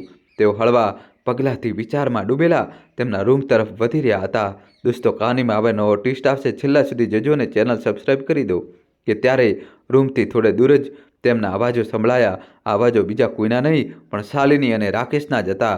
બંને મોટા અવાજે કોઈ વાત પર બહેસ કરી રહ્યા હતા. ક્રાંતિજી ત્યાં જ ઊભા રહી ગયા. તેમને સ્પષ્ટ સંભળાઈ રહ્યું હતું કે તેઓ બંને તેમના વિશે કંઈક વાતો કરી રહ્યા હતા. ત્યારે ક્રાંતિજી કંઈક એવું સાંભળ્યું કે તેમના પગ નીચેની જમીન ખસી ગઈ. તેમની આંખોમાંથી આંસુ વહેવા લાગ્યા અને દિલ એકદમ ધ્રુજી ઉઠ્યું. તે ધ્રુજતા પગલાંથી પાછળ ફર્યા અને ઝડપથી પોતાના રૂમ તરફ ચાલી ગયા. તેમને જાણે પોતાના કાનો પર વિશ્વાસ જ નહોતો આવી રહ્યો. તે રાત્રે બહાર ધમાસાણ વરસાદ વરસી રહ્યો હતો અને ઘરના એક નાના રૂમમાં એક માં પલંગ પર સૂતી સિસકારીઓ લઈ રહી હતી. તેમના કાનોમાં વારંવાર તેજ શબ્દો ગુંજી રહ્યા હતા. તે થોડીવાર પહેલાં શાલિનીએ કહ્યા હતા. શું? અને પૈસા? અને પૈસા કેમ માંગી રહ્યો છે? ગૌરવ 2 લાખ તો આપ્યા છે. તેને માજી માટે પૂરા 2 લાખ આપ્યા છે. તેને રાકેશ પણ ગુસ્સામાં બોલ્યો, ખબર નહીં, પણ હવે આપણે કંઈ કરી શકીએ એમ નથી. પોલીસમાં પણ નથી જઈ શકતા. આપણે પોતે ગેરકાયદેસર રીતે ક્રાંતિજીનો સોદો કર્યો છે. ખબર નહીં મારી પણ અક્કલ પર પથ્થર પડ્યો હતો કે હું એવા માણસની વાતોમાં આવી ગયો જે પોતાની માં સુધીને વેચી શકે છે. તે કેટલો નીચે ઉતરેલો માણસ હતો. આ શબ્દો તેમના કાનોમાં જાણે સતત ગુંજી રહ્યા હતા. હવે તેમને બધું સમજાઈ ચૂક્યું હતું. તે દીકરાને મળવા માટે તે આટલા તળસી રહ્યા હતા. તે જ દીકરો તો તેમને ક્યારના વેચી ચૂક્યો હતો. દોસ્તો, કહાનીમાં હવે નવો ટ્વિસ્ટ આવશે. છેલ્લા સુધી જોજો. અને હજી સુધી ચેનલ સબસ્ક્રાઈબ ન કરી હોય તો દોસ્તો જલ્દીથી સબસ્ક્રાઈબ કરી દો અને વિડીયોને લાઇક કરી દો. દોસ્તો, વિચારો જરા, જે દીકરાને જન્મ આપવા, પાળવા, પોષવામાં એક માએ પોતાની જિંદગી ખર્ચી નાખી, તે દીકરો જો થોડા પૈસા માટે પોતાના માનો સોદો કરી દે તો તે માના દિલ પર શું વીસશે? ક્રાંતિજીના મનમાં તોફાન મચ્યું હતું. આખરે શું કમી રહી ગઈ હતી મારી પરવરિશમાં જે ગૌરવ આવો નીકળ્યો? આખરે મેં કઈ ભૂલ કરી હતી જે મને આ સજા મળી રહી છે? શું હું હવે ક્યારેય મારા ઘરે નથી રહી શકું? તેમના સવાલો તેમને ભીતર જ ભીતર તોડી રહ્યા હતા. દિલ જોર જોરથી ધડકી રહ્યું હતું. આંખોમાંથી આંસુ નીકળીને ગાળ પરથી વહેતા ઓશિકામાં સમાઈ રહ્યા હતા. અને તે રાત્રે તે ગરજતા વાદળોની ગડગડાટ અને તેજ વરસાદમાં એવું લાગી રહ્યું હતું જાણે ભગવાન પણ જોઈ રહ્યા હોય. એક માને આવી હાલતમાં જોઈને ક્રાંતિજી રડતા રડતા ક્યારે સૂઈ ગયા તેમને પોતે પણ ખબર ન પડી. બીજા દિવસે ઘડિયાળમાં બરાબર સવારના 7 વાગ્યા હતા ત્યારે ક્રાંતિજીના રૂમના દરવાજા પર જોર જોરથી ટકોરા પડ્યા. રાકેશે ચીસો પાડી રહ્યો હતો, માજી માજી ઉઠો. ક્રાંતિજી ઝડપથી ઉઠ્યા અને દરવાજો ખોલ્યો તો સામે શાલિની દર્દથી ચીસો પાડી રહી હતી. તેને અચાનક પ્રસવ પીડા શરૂ થઈ ગઈ હતી. ક્રાંતિજી બોલ્યા, તું ચિંતા ન કર, બધું ઠીક થઈ જશે. ત્યારે રાકેશ ગભરાઈને બોલ્યો, માજી તમે ઘરનું ધ્યાન રાખજો, હું શાલિનીને લઈને હોસ્પિટલ જઈ રહ્યો છું. એટલું કહેતા જે વોર્ડ બોય આવ્યા અને શાલિનીને સ્ટ્રેચર પર સુવડાવીને લઈ ગયા. આ પહેલાં કે ક્રાંતિજી કંઈ કહી શકે, રાકેશ પણ ઝડપથી તેમની પાછળ પાછળ એમ્બ્યુલન્સમાં બેસી ગયો. હવે આખું ઘર ક્રાંતિજી માટે ખાલી અને સુમસામ હતું. રાતના આંસુ હજી પણ તેમના ચહેરા પર સુકાયેલા હતા.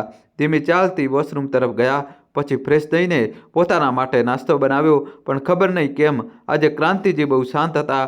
રાત્રે દીકરા અને વહુની હેવાનિયત જાણીને જેટલું તે રડ્યા હતા હવે એટલા જ સ્થિર હતા. જાણે આંસુઓની સાથે સાથે તેમનો બધો પ્રેમ અને લગાવ પણ નીકળી ચૂક્યો હતો. તેમની તેજ આંખો, જેમાં હંમેશા બધા માટે મમતા અને સ્નેહ ભરેલો રહેતો હતો, હવે કઠોર થઈ ચૂકી હતી. જાણે હવે તેમણે મનોમન વિચારી લીધું હતું કે હવે તેમને શું કરવાનું છે. ઘડિયાળમાં લગભગ 12 વાગ્યા હતા. ક્રાંતિજી આરામથી સોફા પર બેસીને ઊંડા વિચારોમાં ડૂબાયેલા હતા. ત્યારે ઘરનો લેન્ડલાઇન ફોન વાગ્યો. તેમણે ફોન ઉઠાવ્યો તો લાઇન પર રાકેશ હતો. તે બોલ્યો, માજી બધું ઠીક છે, અમે આજ માટે હોસ્પિટલમાં જ રોકાઈશું, તમે તમારું ધ્યાન રાખજો. ક્રાંતિજીએ વધારે કંઈ ન કહેતા બસ એટલું જ કહ્યું, ઠીક છે બેટા, પોતાનું અને શાલિનીનું ધ્યાન રાખજો. અને ફોન મૂકી દીધો. પણ ત્યારે જ તેમના ચહેરા પર એક અકથ્ય મુસ્કાન આવી ગઈ. તે તરત ઉઠ્યા અને પોતાનો સામાન પેક કરવા લાગ્યા. પછી થોડીવાર રોકાયા. એક ચિઠ્ઠી લખી અને મેજ પર મૂકી દીધી અને ઘરની બહાર નીકળતા જ એક રિક્ષા પકડી અને ક્યાંક ચાલ્યા ગયા. ક્યાં? આ માત્ર ક્રાંતિજીને જ ખબર હતી. આખરે ક્રાંતિજી શું કરવાના હતા અને હવે ગૌરવ અને સુમનને કયો સબક મળવાનો હતો? ચાલો જાણીએ આગળની વાર્તામાં. બીજા દિવસે સાંજના 5:30 વાગ્યા હતા પણ ક્રાંતિજીનો હજી સુધી કોઈ પત્તો નહોતો.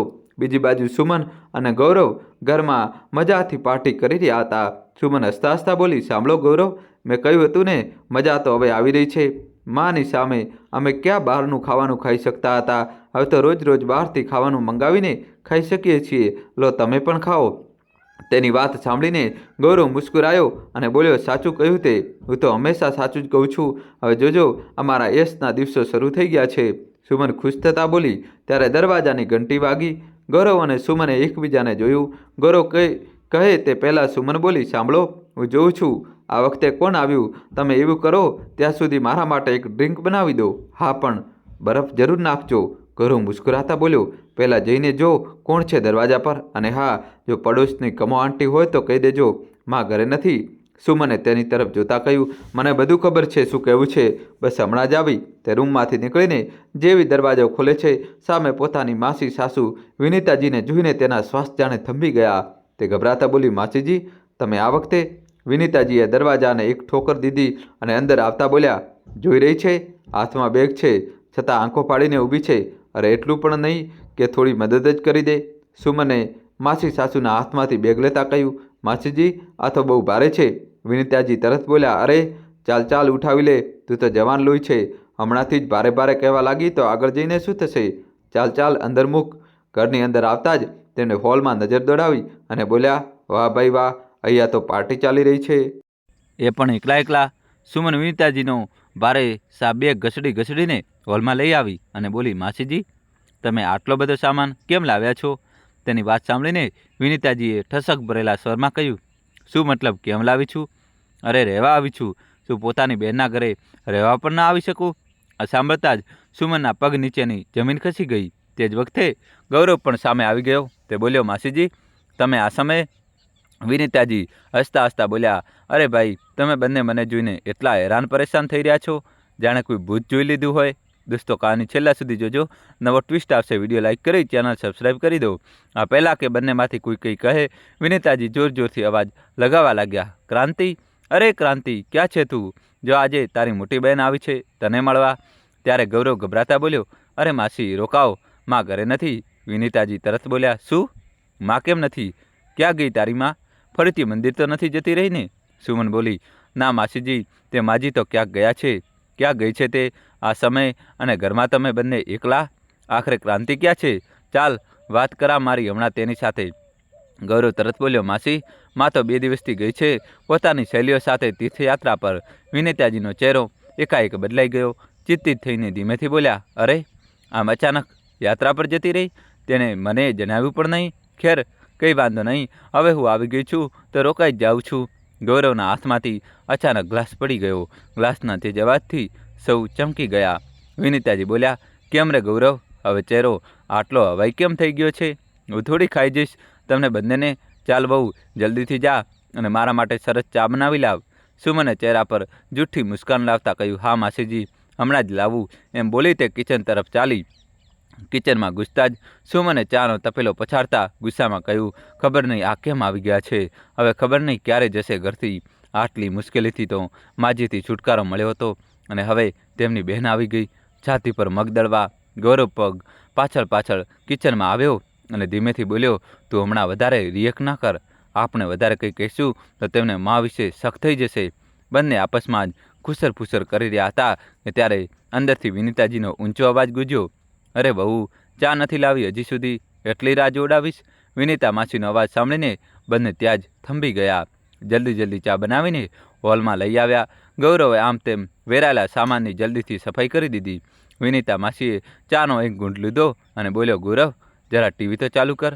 ગૌરવ ધીમા સ્વરે બોલ્યો, માસીજી, શું જોવું છે કહો, હું લગાવી દઉં છું. વિનિતાજીએ ઝડપથી તેના હાથમાંથી રિમોટ છીનવ્યું અને સીધું યુટ્યુબ પર એક ન્યૂઝ ચેનલ ખોલી દીધું. સુમન હડબડાઈને બોલી, અરે માસીજી, તમે ક્યારથી ન્યૂઝ જોવા લાગ્યા?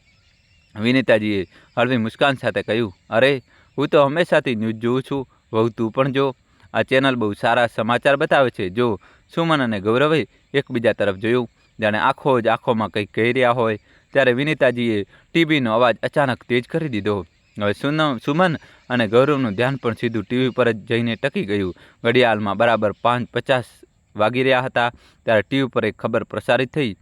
નમસ્કાર દોસ્તો, મારું નામ નિકિતા છે અને તમે જોઈ રહ્યા છો ABC ન્યૂઝ ચેનલ. આજે અમે તમને એક એવો મામલો બતાવવા જઈ રહ્યા છીએ જેને સાંભળીને તમારા પણ પગ નીચેની જમીન ખસી જશે. જી હા દોસ્તો, આ વાર્તા છે એક એવી માની જેને પોતાના જ સગા દીકરાએ વેચી દીધી. તમે સાચું સાંભળ્યું, એક દીકરાએ પોતાની જ બાને કોઈ બીજાના ઘરે નોકરાણી બનાવીને વેચી દીધી. વિચારો જરા, શું ઇન્સાનિયત ખરેખર મરી ચૂકી છે? આ સાંભળતા જ ગૌરવ અને સુમનની આંખો ફાટી રહી ગઈ. બંનેના ચહેરા પર પસીનાની ધાર વહેવા લાગી. વિનિતાજીએ ઝડપથી કહ્યું, હે ભગવાન, કેવા બાળકો છે આજકાલના, કોઈના પર ભરોસો જ નથી કરી શકાતો. કહો ભાઈ, પોતાની જ માને કોઈ કેવી રીતે વેચી શકે, એ પણ થોડા પૈસા માટે? સુમન હકલાથી બોલી, અરે માસીજી, છોડો ને, આ શું જોઈ રહ્યા છો તમે? આવી ખબરો તો રોજ આવતી રહે છે. પણ વિનિતાજી મુસ્કુરાયા અને બોલ્યા, ના વહુ, આ મામલો જરા અલગ છે. જરા ઊભી રહે, મને પૂરો જોવા દે. સુમન અને ગૌરવ બંને એકબીજાને જોયું અને ધીમે ધીમે સોફા પરથી ઉઠીને જવા લાગ્યા. ત્યારે વિનિતાજીએ જોરથી કહ્યું, અરે રોકો, આગળ જુઓ. હવે આ લોકો તે દીકરા વહુને મળવાના છે જેને પોતાની માને વેચી છે. બંનેના પગ અચાનક થંભી ગયા અને હવે તેમની નજર સીધી ટીવી પર જ ગળી ગઈ. ટીવી સ્ક્રીન પર નિકિતાનો અવાજ ગુંજી રહ્યો હતો. તો દર્શકો, હું નિકિતા, કેમેરામાન અનિકેત સાથે આજે તે જગ્યાએ જઈ રહી છું જ્યાં તે દીકરો અને વહુ રહે છે, જેમણે પોતાની જ માનો સોદો કર્યો છે. જી હા, તે લોકો જેમણે ઇન્સાનિયતની દરેક સીમાને પાર કરી દીધી છે. જુઓ દર્શકો, આજ છે ઉદયપુરનો તે મહોલ્લો જ્યાં તે દીકરો અને વહુ પોતાની માને વીંચી દીધા પછી એસો આરામની જિંદગી જીવી રહ્યા છે. આ સાંભળતા જ વિનીતાજીની આંખો ટીવી પર ટકી ગઈ. તેમણે ચોંકતા કહ્યું, અરે ગૌરવ, આ તો આપણો જ મહોલ્લો લાગી રહ્યો છે. શું આ લોકો આપણા જ ઘરની બહાર ઊભા છે? આખરે કોના ઘરે આવ્યા હશે આ? ગૌરવ અને સુમનના શ્વાસ થંભી ગયા. બંનેની નજર ટીવી સ્ક્રીન પર ચોંટી ગઈ. હોલમાં બધું સામાન્ય રીતે ચાલી રહ્યું હતું, પણ તેમના ચહેરા પર પરસેવો વહી રહ્યો હતો. બીજી તરફ ટીવી પર એન્કર નિકિતા કોઈ ઘરની બહાર પહોંચી અને દરવાજો ખટખટાવા લાગી. તે જ ક્ષણે ગૌરવ અને સુમનના ઘરના દરવાજા પર પણ જોરદાર દસ્તક થઈ. બંને એકદમ ધ્રુજી ઉઠ્યા. ત્યારે વિનીતાજીએ કહ્યું, અરે વાહ, કેવો અજીબ સંયોગ છે. બંને દરવાજા એકસાથે વાગ્યા. જા જોઈ આવતો ગૌરવ, આખરે કોણ છે? દોસ્તો, કહાનીમાં જોરદાર ટ્વિસ્ટ આવશે. છેલ્લા સુધી જોજો અને વિડીયો લાઇક કરીને ચેનલ સબસ્ક્રાઈબ કરી દે તમારા ભાઈ માટે. ગૌરવ ભારે પગલે લથડતો દરવાજા તરફ વધ્યો. ત્યારે જ વિનીતાજીએ ઊંચા અવાજે સુમનને ઠપકો આપ્યો, વહુ, તું કેમ બેઠી છે? એમ જ જા જોઈ આવ કોણ આવ્યું છે. સુમન ગભરાઈ ગઈ. તેને ડરતા ડરતા કહ્યું, રહેવા દો ને માસીજી, આ જોઈ લેશે. પણ આ વખતે વિનીતાજીના અવાજમાં એક અજીબ કઠોરતા હતી, જે હમણાં સુધી મીઠા બોલ બોલી રહી હતી, હવે ગર્જના કરતા ચીસ પાડી, કહ્યું ને, જઈને જો. સુમન એકદમ ઊભી થઈ. ડરના માર્યા દોડીને ગૌરવ પાસે પહોંચી ગઈ. બંને એકબીજાનો હાથ પકડ્યો અને ધ્રુજતા ધ્રુજતા દરવાજો ખોલ્યો. દરવાજો ખુલતા જ સામેથી તેજ રોશનીઓ તેમના પર પડી, એટલી તેજ કે તેઓ કંઈ જોઈ જ નતા શકતા. 5 સેકન્ડ પછી જ્યારે નજર સાફ થઈ તો સામેની દ્રશ્ય જોઈને બંનેની આત્મા ધ્રુજી ગઈ. આખો મહોલ્લો બહાર ભેગો થયો હતો અને તેમની બરાબર સામે ઊભી હતી એબીસી ન્યૂઝ ચેનલની રિપોર્ટર નિકિતા પોતાના કેમેરામેન સાથે. નિકિતાએ માઇક તેમની તરફ લંબાવતા કહ્યું, તો તમે જ છો તે દીકરો વહુ જેમણે પોતાની જ માનો સોદો કરી નાખ્યો? શું તમને આવું કરવામાં જરા પણ શરમ ના આવી? જણાવો, શું કહેવા માગશો તમે? સુમન ગભરાઈને ચીસ પાડી, આ શું કહી રહ્યા છો તમે? તમને ગેરસમજ થઈ છે. નીકળો અહીંથી. તમે અમારા મહોલ્લામાં અમારી બેઇજ્જતી કરાવી રહ્યા છો. હું પોલીસ બોલાવીશ. ખોટા સમાચાર ન ફેલાવો. ગૌરે પણ ડરથી ધ્રુજતા અવાજે કહ્યું, ચૂપચાપ અહીંથી નીકળી જાઓ. ત્યારે જ પાછળથી વિનીતાજી બહાર આવ્યા અને આવતા જ તેમણે જોરદાર તમાચો ગૌરવના મોં પર જડી દીધો. સામે ઊભેલી સુમનની આંખો ફાટી રહી ગઈ. દોસ્તો, કહાની છેલ્લા સુધી જોજો અને વિડીયો લાઇક કરી દો. તે ચીસ પાડી ઉઠી, માસી, તમે આ શું કરી રહ્યા છો? ત્યારે જ વિનીતાજીએ ક્રોધથી તેની તરફ જોયું અને એક તમાચો સીધો સુમનના ગાલ પર જડી દીધો. પછી ગુસ્સાથી ગર્જના કરતા બોલ્યા, ચૂપ, એકદમ ચૂપ. જો એક શબ્દ પણ વધુ નીકળ્યો તો તમારા મોઢામાંથી તો મારાથી ખરાબ કોઈ નહીં હોય. સત્ય બધાની સામે આવી ચૂક્યું છે અને તો પણ તમે બંને જૂઠ બોલી રહ્યા છો. આ બધું એબીસી ન્યૂઝ ચેનલ પર લાઈવ પ્રસારિત થઈ રહ્યું હતું. આખા મહોલ્લાના લોકો ઘરની બહાર ઊભા હતા અને અંદરનું બધું દ્રશ્ય જોઈ સાંભળી રહ્યા હતા. બહારથી ભીડનો શોર ગુંજી રહ્યો હતો અને એન્કર નિકિતા વારંવાર તેમને સવાલ કરી રહી હતી, શું આ સાચું નથી કે તમે તમારી જ માતાને વીંચી દીધી? શું થોડા રૂપિયા માટે તમારા માટે જિંદગીના મોટા થઈ ગયા? શું સંબંધોનું ખૂન કરવું તમારા માટે આટલું સરળ થઈ ગયું છે? પણ ગૌરવ અને સુમનના હોઠમાંથી હવે કોઈ અવાજ નહોતો નીકળી રહ્યો. બંને પરસેવાથી ભીંજાયેલા દરવાજો બંધ કરવાની કોશિશમાં લાગેલા હતા. ત્યારે જ ભીડની વચ્ચેથી એક હાથ આગળ વધ્યો. તેને જોરથી દરવાજાને પકડી લીધો અને પૂરી તાકાતથી તેને પોતાની તરફ ખેંચવા લાગ્યો. ગૌરવની પૂરી કોશિશો છતાં દરવાજો ધીમે ધીમે ખુલતો ગયો અને દરવાજાની સાથે જ ગૌરવ પણ ખેંચાઈને બહાર આવી પડ્યો, કેમ કે તે હાથ કોઈ બીજાનો નહીં પણ તેની માતા ક્રાંતિજીનો હતો. હા, એ જ ક્રાંતિજી, તે માતા જેને ગૌરવ જેવા દીકરાએ થોડા પૈસા માટે કોઈ બીજાના ઘરમાં નોકરાણી બનાવી દીધી હતી. તે માતા જે દરરોજ દીકરાની એક ઝલક જોવા માટે તરસતી રહી હતી. તે માતા જે વિચારતી હતી કે કદાચ તેનો દીકરો તેને ગળે લગાવશે, પણ હકીકતમાં એ જ દીકરાએ તેને વેચી દીધી હતી. ગૌરવની આંખો ફાટી રહી ગઈ. તેને જીભ જાણે તાળવા સાથે ચોંટી ગઈ હતી. સુમને પણ ધ્રુજતા ધ્રુજતા પાછળ હટવાની કોશિશ કરી, પણ હવે ભીડે ચારેય બાજુથી તેમને ઘેરી લીધા હતા. દોસ્તો, છેલ્લા સુધી જોજો અને વિડીયોને લાઇક કરી દો. કેમેરામેને તરત કેમેરા ફેરવીને ગૌરવ અને ક્રાંતિજી તરફ કરી દીધો અને ત્યારે જ ક્રાંતિજીનો હાથ ઉઠ્યો અને પછીની ક્ષણે એક જોરદાર થપ્પડ ગૌરવના ગાલ પર પડી. તે થપ્પડનો અવાજ એટલો જોરદાર હતો કે ભીડમાં ઊભેલા બધા લોકો પલક ઝપકાવતા જ ચૂપ થઈ ગયા. ગૌરવનો ગાલ લાલ થઈ ગયો હતો, જેના પર ક્રાંતિજીના હાથના નિશાન સ્પષ્ટ દેખાઈ રહ્યા હતા. આ એ જ હાથ હતો જે ક્યારેય દીકરાને લાડ લડાવતો હતો. આ એ જ હથેળીઓ હતી જે બાળપણમાં તેની ભૂખ મટાડવા માટે રોટલીઓ શેકતી હતી. આ એ જ આંગળીઓ હતી જે તેને પડતી વખતે ટેકો આપતી હતી. પણ આજે એ જ હાથ, એ જ આંગળીઓ પોતાના જ દીકરાના મોં પર પ્રહાર કરી રહી હતી, કેમ કે હવે એક માતાનું હૃદય પથ્થર બની ચૂક્યું હતું. હવે તેના આંસુઓનો સમંદર ગુસ્સાની આગમાં બદલાઈ ચૂક્યો હતો. ટીવી પર આ બધું લાઈવ ચાલી રહ્યું હતું અને આખી દુનિયા આ નજારો જોઈ રહી હતી. સુમને જેવી ક્રાંતિજીને સામે જોયા, તેના પગ આપોઆપ પાછળ હટવા લાગ્યા. પણ પાછળથી વિનીતાજીએ તેને જોરથી ધક્કો માર્યો. જા, આજે તારા કરતૂતનું પરિણામ જો. સુમન લથડતા પગલે આગળ વધી અને ગૌરવની પાસે જઈને ઊભી રહી ગઈ. બંનેના માથા ઝૂકેલા હતા અને આંખો જમીનમાં ગળેલી હતી. ગૌરવે હકલાતા કહ્યું, માં, મને માફ કરી દો. આ બધું સુમનના કહેવા પર પણ તે આગળ કંઈ બોલી શકે એ પહેલાં જ ક્રાંતિજીએ ગુસ્સામાં કહ્યું, ખબરદાર, જો તે મને માં કહીને બોલાવી. તારા જેવા દીકરા પર શરમ આવે છે મને કે મેં તને મારી કુખેથી જન્મ આપ્યો. ક્રાંતિજીની દરેક વાત જાણે આખા મહોલ્લાના લોકોને હલાવી રહી હતી. ગૌરવ અને સુમન બંને હાથ જોડીને રોતા ગીડગીડાવતા માફી માંગવા લાગ્યા. પણ તેમના આંસુ તેમના ગુનાઓને ધોઈ નહોતા શકતા. ત્યારે જ પોલીસની જીપ આવીને ઊભી રહી. સાયરનના અવાજે આખા માહોલને વધુ ડરામણો બનાવી દીધો.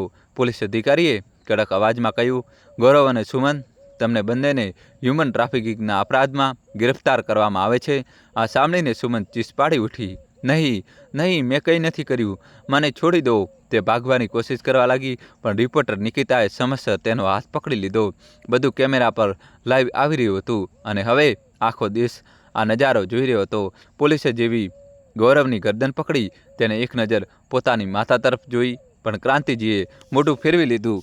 આ જોઈને ગૌરવની આંખોમાંથી આંસુ વહી નીકળ્યા અને તે કોઈ વિરોધ કર્યા વિના શાંતિથી પોલીસની સાથે ચાલ્યો ગયો. પણ સુમન સતત ચીસ પાડતી રહી, છોડો, છોડો, મેં કંઈ નથી કર્યું. ભીડનો ગુસ્સો હવે ચરમસીમા પર હતો. લોકો બૂમો પાડી રહ્યા હતા, લઈ જાઓ અમને, જેલમાં સડાવી દો. કેટલાક લોકો તો પથ્થર ઉઠાવીને ફેંકવા લાગ્યા, પણ પોલીસે તેમને રોક્યા અને બંને અપરાધીઓને સુરક્ષિત જીપમાં નાખીને પોલીસ સ્ટેશન લઈ ગઈ. ઘરની બહારનો કોલાહલ હવે ધીમે ધીમે શાંત થવા લાગ્યો. ક્રાંતિજીએ હાથ જોડીને રિપોર્ટર નિકિતાને કહ્યું, બેટી, હવે તમે લોકો અહીંથી ચાલ્યા જાઓ. મારે બધું તમાશો નથી જોઈતો. હું બસ હવે શાંતિ ઈચ્છું છું. નિકિતાએ તેમની ભાવનાઓને સમજી કેમેરા તરફ જોતા તેને શાંત અવાજમાં કહ્યું, મિત્રો, આજનો આ લાઈવ રિપોર્ટ એ સમાપ્ત થાય છે. યાદ રાખો, માતાના આંસુઓનો સોદો કરનાર ક્યારેય શાંતિથી જીવી નથી શકતો. અને કેમેરા બંધ થઈ ગયો. થોડી જ વારમાં ભીડ વિખરાઈ ગઈ. હવે ઘરમાં માત્ર વિનીતાજી અને ક્રાંતિજી હતા. બંને ચૂપચાપ સોફા પર બેસીને વાતો કરી રહ્યા હતા. સાથીઓ, ખરેખર આ બધો પ્લાન વિનીતાજીનો જ હતો. જ્યારે ક્રાંતિજીએ રાકેશનું ઘર છોડ્યું તો તે સીધી પોતાની બહેન વિનીતાના ઘરે ગઈ હતી. ત્યાં જ તેમણે બધી તરકીબ વિચારી અને નક્કી કર્યું કે ગૌરવ જેવા ગુનેગારને બેનકાબ કરવો પડશે. અને પછી તે જ વખતે વિનીતાજીએ ABC ન્યૂઝ રિપોર્ટર નિકિતાનો સંપર્ક કર્યો અને બધી વાત જણાવી કે કેવી રીતે એક દીકરાએ પોતાની જ માતાનો સોદો કર્યો. વિનીતાજી ક્રાંતિજીનો હાથ પકડીને બોલ્યા, પણ ક્રાંતિ, હજુ પણ તારી આંખોમાં તે મમતા જોઈ રહી છું. તને દુઃખ થઈ રહ્યું છે ને? ક્રાંતિજીની આંખોમાંથી આંસુ ટપકી પડ્યા. તેમણે તૂટેલા અવાજમાં કહ્યું, હા દીદી, દીકરો ભલે ગમે તેટલો ગુનેગાર હોય, માનું હૃદય તેને તકલીફમાં જોઈ નથી શકાતું. મારું મન રડી રહ્યું છે, પણ સચ્ચાઈનો એ પણ છે કે આવા દીકરા માટે આંસુ પણ બેકાર છે. આટલું કહીને ક્રાંતિજી થાકીને ત્યાં સોફા પર સૂઈ ગયા. તેમની પાંપણોએ ધીમે ધીમે બંધ થઈને તેમને નિંદ્રાના આલિંગનમાં પહોંચાડી દીધા. અને બીજી તરફ રાકેશ અને શાલિની જેવા જ ઘરે પહોંચ્યા, તેમણે જોયું કે દરવાજો બંધ હતો. રાકેશે હેરાનીથી કહ્યું, દરવાજો બંધ છે, ક્યાંક માજી ભાગી તો નથી ગયા? શાલિનીએ ચિંતાતુર અવાજમાં કહ્યું, ભાગીને જશે પણ ક્યાં? કદાચ ફરીથી ગૌરવ પાસે જ ગયા હશે. રાકેશે હોઠ દબાવ્યા અને બોલ્યો, હા, અને જો ના આવ્યા તો ગૌરવ લઈ જ આવશે. બંને બારીમાં રાખેલી ચાવીથી દરવાજો ખોલ્યો અને ઘરની અંદર પગ મૂક્યો, પણ ઘરની અંદર ગાઢ સન્નાટો છવાયેલો હતો. શાલિની થાકીને સીધી સોફા પર બેસી ગઈ અને રાકેશ રોજની જેમ ઘરના નાના મોટા કામ સમેટવા લાગ્યો. ત્યારે જ શાલિનીની નજર ટેબલ પર રાખેલા એક કાગળ પર પડી. તેણે ઊંચા અવાજે રાકેશને બોલાવ્યો, રાકેશ, આજો, આ શું છે? રાકેશ દોડીને પાસે આવ્યો. તેને કાગળ ઉઠાવ્યો અને જોરથી વાંચવાનું શરૂ કર્યું. રાકેશ અને શાલિની, હું આ ઘર છોડીને જઈ રહી છું. મને બધું ખબર પડી ગઈ છે કે ગૌરવ મને અહીં શા માટે મોકલી. તેના કરતૂતનો પાઠ હું તેને જરૂર શીખવીશ અને હવે આ ઘરમાં ક્યારે પાછી નહીં આવું. રાકેશ, તું જાણે છે કે માણસનો સોદો કરવો એક કાયદાકીય અપરાધ છે, પણ તું ચિંતા ન કરતો, હું તારા વિરુદ્ધ કોઈ ફરિયાદ નહીં કરું. મને ખબર છે આ સમયે શાલિનીને તારી જરૂર છે. સારું એ જ રહેશે કે તું તારા પરિવારનું ધ્યાન રાખ. શાલિની અને રાકેશ, અંતમાં હું માત્ર એટલું જ કહીશ કે જરા સંભાળીને રહેજો. એક દીકરાએ પોતાની માતાનો સોદો કરી દીધો. કોણ જાણે કાલે તારું બાળક પણ તારી સાથે એ જ કરે. એટલા માટે જે સંસ્કાર તને તારા માતા પિતાએ નથી આપ્યા તે તારા બાળકોને જરૂર આપજે. તેમને સારા માણસો બનાવજે. મારી શુભકામનાઓ તારી સાથે છે. પોતાનું ધ્યાન રાખજો. કાગળ વાંચતા જ ઘરની અંદર ગાઢ સન્નાટો છવાઈ ગયો. રાકેશ અને શાલિનીના દિલ પર જાણે કોઈએ ભારે તમાચો માર્યો હોય. રાકેશ ધીમેથી શાલિનીની પાસે બેઠો અને તૂટેલા અવાજમાં બોલ્યો, શાલિની, આપણે સાચેમાં બહુ ખોટું કર્યું છે, પણ હવે હું કસમ ખાઉં છું જે ભૂલ મેં કરી તે મારા બાળકો ક્યારેય નહીં દોહરાવે. હું તેમને સારા સંસ્કાર આપીશ અને સૌથી પહેલાં તેમને પોતાના માતા પિતા અને વડીલોનું સન્માન કરવાનું શીખવીશ. શાલિનીની આંખોમાં આંસુ હતા. તેને હળવા સ્મિત સાથે રાકેશનો હાથ પકડ્યો અને બોલી, હા, આપણે બંને આપણા બાળકોને સારા સંસ્કાર આપીશું. એક માતાએ લખેલો નાનકડો કાગળ રાકેશ અને શાલિનીના જીવનને હંમેશા માટે બદલી ગયો. તે કાગળે તેમને તે પાઠ શીખ્યો જે કદાચ આખી જિંદગી કોઈ બીજું ન શીખવી શક્યું હોત. આ જ છે માતાની મમતા. તે રડીને પણ આપણને હસતા શીખવી દે છે, તૂટીને પણ આપણને જીવતા શીખવી જાય છે. પ્રિય સાથીઓ, આ વાર્તામાંથી આપણને આ સ્પષ્ટ સંદેશ મળે છે કે માતાનો પ્રેમ અને મમતા અમૂલ્ય હોય છે. એ જ હાથ જે ક્યારેક આપણા માટે રોટલીઓ શેકતા હતા અને પડતી વખતે આપણને ટેકો આપતા હતા, તે આપણા ખોટા પગલાંને જોઈને પણ આપણને સાચો રસ્તો બતાવવાનો પ્રયાસ કરે છે. માનો પ્રેમ માત્ર સુખ અને આનંદ માટે નથી હોતો, પણ આપણા ગુનાઓ અને ભૂલોને સમજવા અને સુધારવા માટે પણ હોય છે.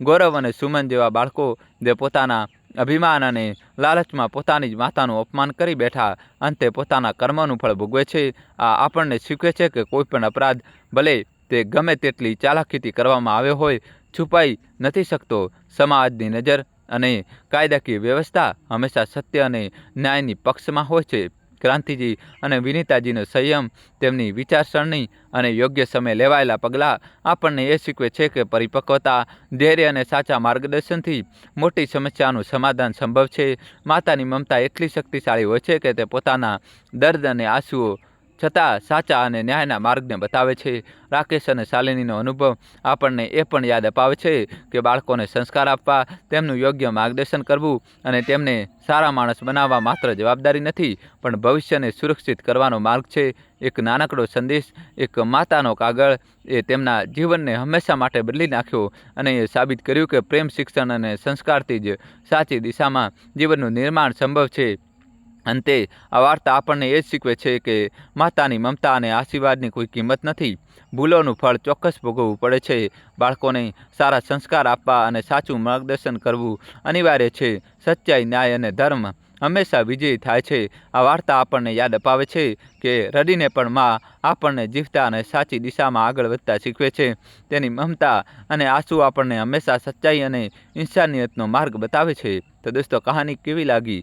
પ્રિય સાથીઓ, તો કેવી લાગી તમને આ અમારી કહાની? વાર્તા જો સારી લાગી હોય તો કોમેન્ટમાં બોક્સમાં જરૂર જણાવજો. તો આજ માટે બસ આટલું જ.